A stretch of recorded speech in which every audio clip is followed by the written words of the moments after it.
আজ তোর আমি খাল খুলি দেবো, আমাকে তাড়াতাড়ি বল 3 মাসের মধ্যে বাচ্চা কি করে এলো? বাচ্চা তো 9 মাসে হয়, 3 মাসে তোর বাচ্চা কি করে এলো? হ্যাঁ, এই জাংটা দেখেছিস তো?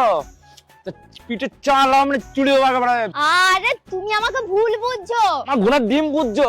আমার বন্ধু বান্ধব সবাই বলছে তুই 3 মাসে বিয়ে করে তো 3 মাসে বাচ্চা কি করে হইলো? হ্যাঁ, তোর বইয়ের অন্য কোথাও লাইন আছে নিশ্চয়ই, নাহলে 3 মাসে বাচ্চা হয় না, বাচ্চা হয় 9 মাসে। তুই তাড়াতাড়ি বল, কিন্তু বল দিচ্ছি, নাহলে এই জ্যাংটা দেখেছিস তো একবারে তোর পিঠের চামড়া তুই লোকে বলতেছে বলিতে 3 মাসে বাচ্চা কি করে হইলো আমাকে। আচ্ছা ঠিক আছে আমি বলছি, শোনো ভালো করে শোনো। হ্যাঁ বল বল বল। আমি তোমার সঙ্গে বিয়ে করেছি ক মাস হয়েছে? কেন 3 মাস? আর তুমি আমাকে বিয়ে করেছো ক মাস হয়েছে? কেন 3 মাস? আর আমাদের বাচ্চা ক মাসে হয়েছে? কেন 3 মাস? তাহলে এবার হিসাব করো ক মাস হলো। তুই আমাকে বিয়ে করেছিস 3 মাস, আমি তোকে বিয়ে করেছি 3 মাস, বাচ্চা হয়েছে 3 মাস।